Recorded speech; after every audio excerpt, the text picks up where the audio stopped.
As always, there have some huge amount of limitations of the hierarchical clustering. Now let's see one by one. So first, the limitations that we have find there have no mathematical objective functions that we have seen in the k-means. If you remember the k-means, in k-means we build the mathematical objective functions, and based on that objective functions we make our algorithms, we make our calculations. But main drawback here is here have no any mathematical objective functions. Here no mathematical objective functions,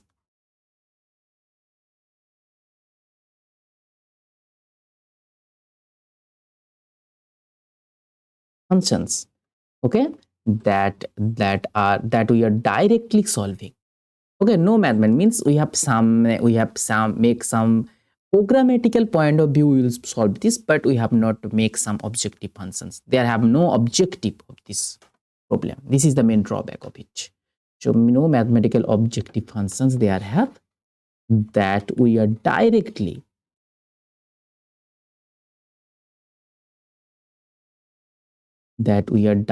solving. Okay, this is the first drawback. Now the k-means, just if you compare these things in k-means, but in k-means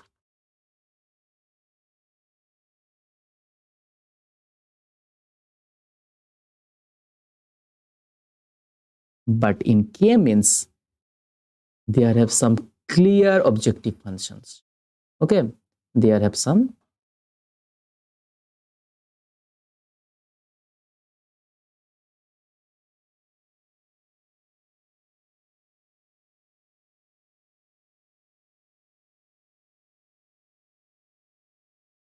that's the advantage. There have some. So we will see when we will discuss the matrix factorization chapter, we will see here. So by in k-means we will use this matrix factorization concept to solve this optimization problem, mathematical optimization. We will see when we discuss the matrix factorization chapter. In recommendations analysis chapter, we will see these things. Discuss the matrix factorization.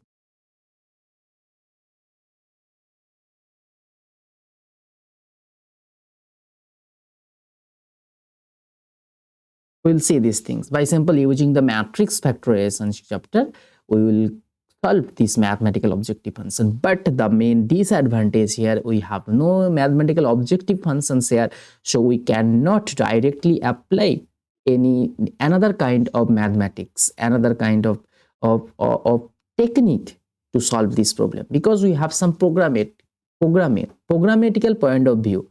Some iterations we make, and based on these iterations we will make our clusterings. This is the first disadvantage, first limitations. This is the one kind of limitations it have. Okay, so here this is the hierarchical clustering. Here this is a neat algo solutions. It is the algo based solutions. The algorithm based method. This is the first one. Now let's discuss the second limitations. What is here? The second limitations of it, it's the, just see this thing. If you just in just various kind of proximity method, when we discuss the various kind of proximity method, then we will see in mean method and as well as max method as well as the group averaging method, they have some limitations. Okay, so we will see in mean method, we will see the it cannot handle the outliers. The limitations, it cannot handle the outliers.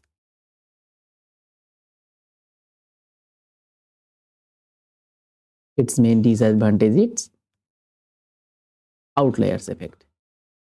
It's very prone to our outliers. But the max, if you use the max method, you will see it's break the large cluster into the smaller cluster.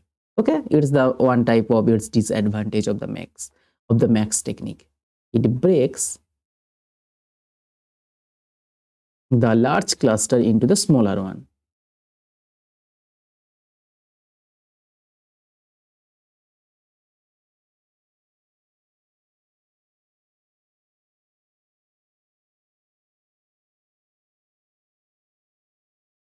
into the smaller ones. It breaks that. So it cannot accommodate different size of cluster. So in another language you can call it can't accommodate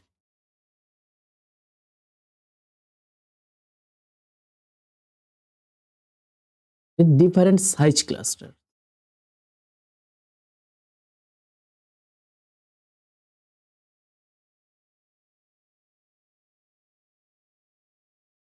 Okay, this is the and if you take the group averages,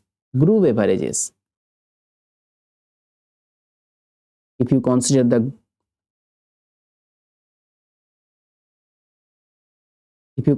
group average technique, this is the at the end of the day the group average is the combinations of these two one.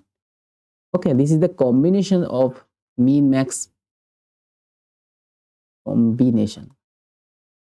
This is the combinations of the mean and max technique is the group average. Just if you remember group average technique, actually we have taken the mean value, means the combinations of the mean and max value. Okay, so in group average also there have some limitations. Already we have seen.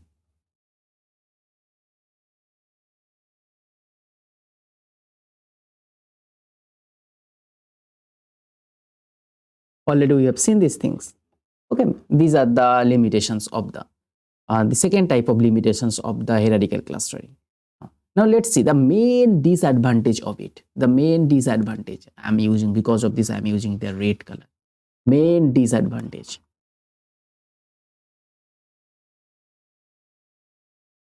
It's time and space complexity.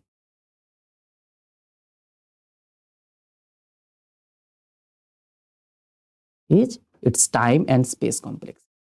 Okay, most important limitations as we call. It's the most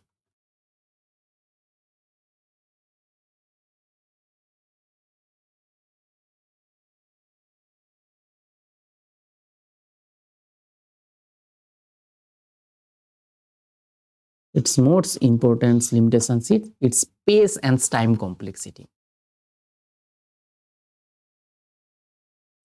Space and time complexity.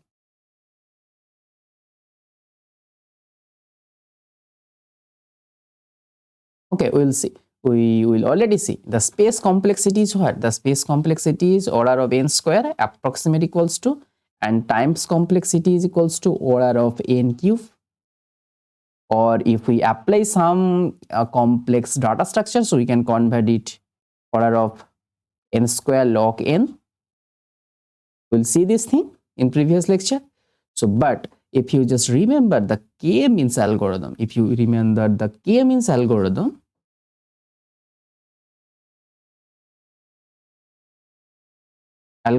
will see in the k-means algorithm, so we will see its time complexity is approximate equals to order of nd, not properly but approximate equals to order of nd. So this is the linear time complexity, linear. But here the space as well as its time is not linear. It's the cubic time complexity is cubic time, or it's almost not linear, it's quadratic. Sorry, it's not quadratic, it's almost quadratic.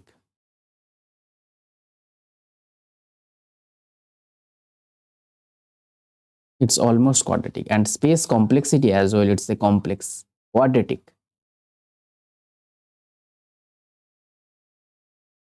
So this is the most disadvantage, main disadvantage, it's time and space complexity.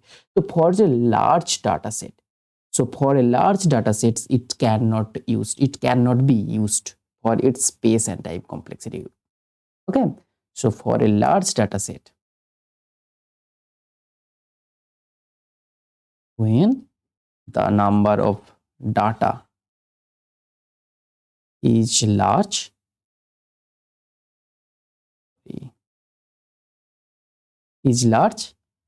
it cannot be used.